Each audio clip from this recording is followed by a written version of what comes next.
मांगे एयरपोर्ट पे, रुपा मांगे एयरपोर्ट पे, रुपा मांगे एयरपोर्ट पे।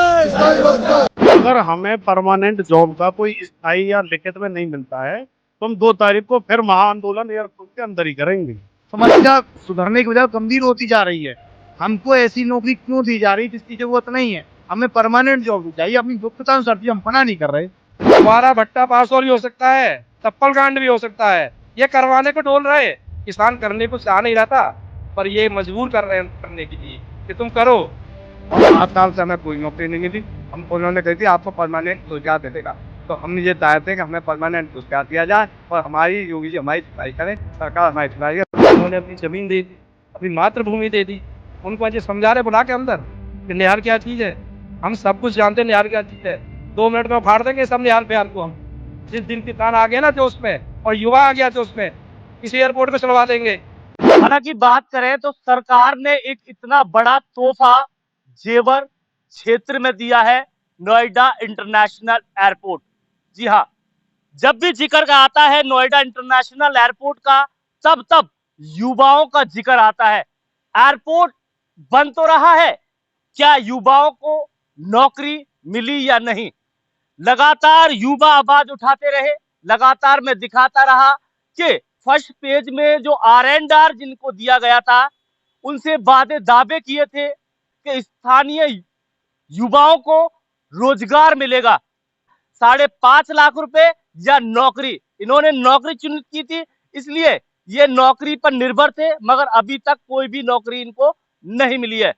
जब समाधान नहीं हुआ, क्योंकि इनको लग रहा था कहीं ना कहीं प्राइवेट कंपनियों द्वारा हमको बुलाया जा रहा है, आश्वासन मिला था। अब 2 तारीख को फिर इनको बुलाया गया है अंदर, और जो प्राइवेट कंपनी है उनके द्वारा फोन पहुंचे हैं इनके पास में कि अपना इंटरव्यू दें और उसके बाद में आपको सिलेक्ट किया जाएगा।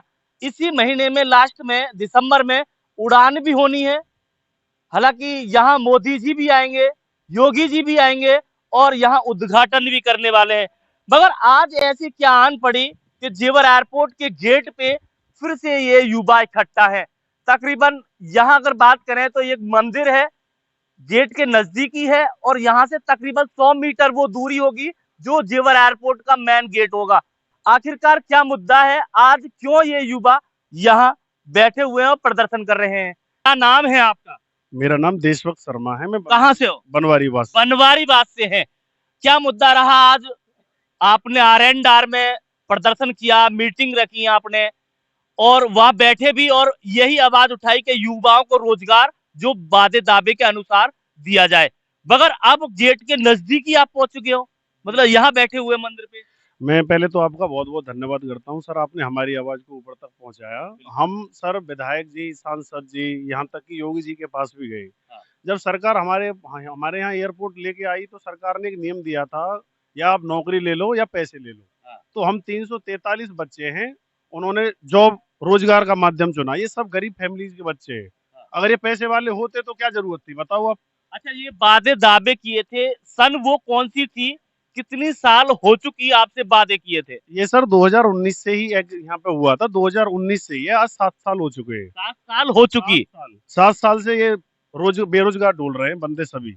अभी हमारी स्थायी रोजगार की मांग है सरकार से, बस इतनी सी है। 11 तारीख को हमें 11 सितंबर को एयरपोर्ट में बुलाया गया था, हमें प्राइवेट और थर्ड पार्टी में जॉब देने के लिए वो लोग बोल रहे हैं, और 5 लाख भी इन बंदों ने लिए हैं। अभी 2 दिसंबर को हमारे पास फिर से मेल आई है। अभी उन्होंने मेल में मेंशन करा है कि जी फिर से थर्ड पार्टी में देंगे। अगर हमें परमानेंट जॉब का कोई स्थायी या लिखित में नहीं मिलता है तो हम 2 तारीख को फिर महाआंदोलन एयरपोर्ट के अंदर ही करेंगे।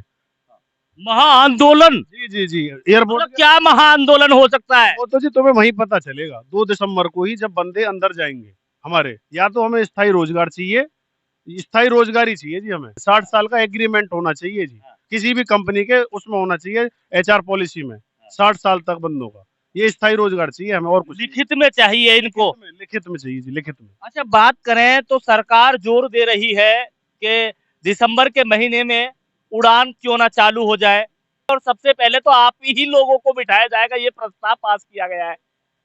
एरोप्लेन में कहाँ से बैठने की बात है, यहाँ तो जॉब ही नहीं दे रही है सरकार। बंदे दादर की ठोकर खा रहे हैं पिछले 7 साल से, आप बताओ। ये बंदा रोज 343 बंदे बेरोजगार पड़े हुए हैं 7 साल से, गरीब फैमिलीज के बच्चे हैं। क्या सरकार इनको स्थायी रोजगार नहीं दे सकती है? मेरा विधायक जी से, सांसद जी से, योगी जी से प्रश्न है, क्या आप इनको स्थायी रोजगार नहीं दे सकते हो? आपको इन्होंने अपनी जमीन दे दी, घर दे दिया, अपना सब कुछ दे दिया।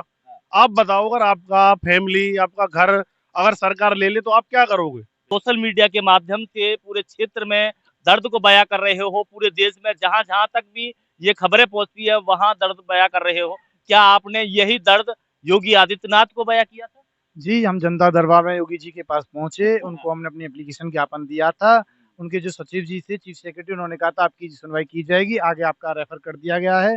रेफर कुछ नहीं हुआ, तहसीलदार तक आ गया, तहसीलदार ने हमारी रिपोर्ट क्या दिया कि अगर आपको कोई जवाब चाहिए तो आप डीएम मैम से बात कर सकते हो और आपका यहाँ पर जो एयरपोर्ट में जो बना दिया वेबसाइट वहाँ पर डाल दिया, वहाँ के थ्रू जॉब आ जाएगी। तो समस्या तो वही है ना, आपने जॉब दी, जॉब जुम्मा-जुम्मा 4 दिन चली, ऐसी जॉब का क्या फ़ायदा? फिर हमारे 5 लाख का रेट मर गया।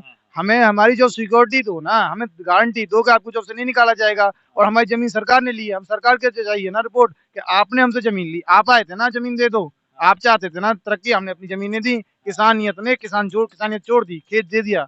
ज़मीन के लिए हमारे बड़े-बूढ़ों ने खून पसीने गवाए थे और हमने ज़मीन छोड़ दी और हमें स्थायी नौकरी नहीं मिल पा रही। मतलब मज़ाक बना रखा है किसानों का। एक्चुअली ना इन्होंने इस क्षेत्र की जनता को बना रखा है मूर्ख और जनता के बच्चे जो हैं, इनके क्षेत्र के जो किसानों के बच्चे ये समझ रखे पागल, अनपढ़ लोग हैं। अनपढ़ नहीं है, हमने पहले भी कहा था हम अनपढ़ नहीं, पढ़े लिखे हैं। जब वहाँ ऐसी नौकरी का क्या फ़ायदा जो चले 4 दिन।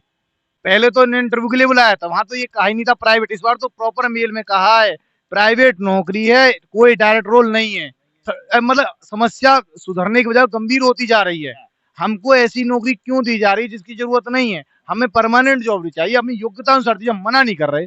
हम कह रहे जिस लायक है हम उस लायक जॉब दीजिए, उसकी मना नहीं है, लेकिन चाहिए परमानेंट जॉब। परमानेंट चाहिए और यही आवाज ये युवा उठाते रहे, लगातार इनकी वो हर कवरेज दिखाते रहे कि युवाओं का ये कहना था कि हमको प्राइवेट के जरिए नहीं चाहिए, हमको लिखित में चाहिए। ये मैं गांव किशोरपुर नरेंद्र पाल सिंह बोल रहा हूँ। मेरी 2 लड़कियों ने 2018 में जमीन अधिग्रहण हुई थी, तो इन्होंने हमारे डीएम साहब बीएन सिंह थे, उन्होंने आश्वासन दिया था या रोजगार या नौकरी, तो हमने जो नौकरी चुनी और 5.5 लाख रुपए सरकार ने हमारे दिए। अब हमें है गए 8 साल लगभग और 8 साल से हमें कोई नौकरी नहीं मिली। हम उन्होंने कह दिया आपको परमानेंट रोजगार मिलेगा, तो हम ये चाहते हैं कि हमें परमानेंट रोजगार दिया जाए और हमारी योगी जी हमारी सुनाई करें, सरकार हमारी सुनाई करे, प्रतिनिधि हमारी कोई सुनाई नहीं कर रहे। प्रस्ताव आया है अंदर से 2 दिसंबर का, ऐसा भी हो सकता है कि लिखित में आपको मिल सकती है, सबको, आपके बच्चों को मिल सकती है नौकरी। देखो ये तो अगर मेरे हमारे तो भरने रही कि उन्होंने मेल पे ये डाला है, परमानेंट जॉब कोई नहीं डाला है, उन्होंने प्राइवेट जॉब डाला है, जॉब डाला है, तो थर्ड पार्टी का है। हाँ, उसमें इन्होंने थर्ड पार्टी डाली है कि आपको थर्ड पार्टी में जॉब दी जाएगी और ये मेंशन उन्होंने क्लियर कर दिया कि आपको किसी रोल पे नहीं रखा जाएगा, आपको थर्ड पार्टी में ही नौकरी दी जाएगी। और ये बात है कि देखो हम योगी दरबार में मैं भी गया था, योगी दरबार में हमने जाके ज्ञापन दिया था, उन्होंने सचिव ने बोला था कि आपकी सुनवाई होगी। हमने आके यहाँ पे तहसीलदार और एसडीएम साहब हैं उनसे बात की थी, उन्होंने हमारे पास रिसीविंग है, तो बस सीओ साहब के साथ गए थे, राकेश सिंह है, उनके यहाँ हम 3 घंटा बैठे रहे। तो हमारा एक बंदा प्रतिनिधि बनकर उनसे बात करने के लिए उन्होंने अंदर बुलाया, तो उन्होंने उनसे बोला कि निहाल क्या है, आप जानते हो निहाल के बारे में।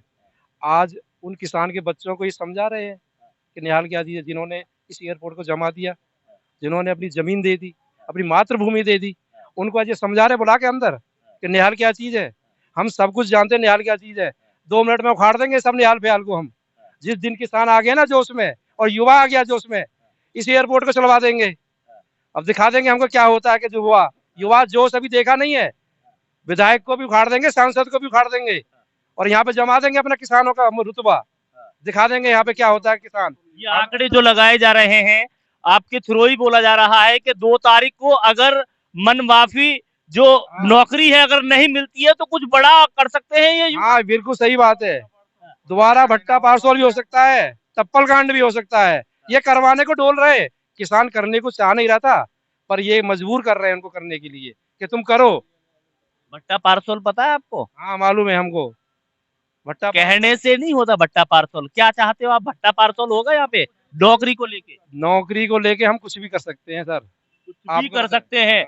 मतलब इनका कहना है कि ऐसा हो सकता है बड़ा आंदोलन युवाओं के लेके हो सकता है, किसानों को लेके हो सकता है। इस जेवर एयरपोर्ट में अगर इन युवाओं को नौकरी पर नहीं लगाया गया तो ये जेवर एयरपोर्ट से बड़ी अपडेट आपको दिखा रहे हैं सिटी एक्सप्रेस न्यूज प्लेटफॉर्म पे। इस खबर को लेके, इस युवाओं की नौकरी को लेके क्या कहना है कमेंट में अवश्य बताइएगा। समीर खान के साथ परविंदर गिरी, जेवर, गौतम बुद्ध नगर।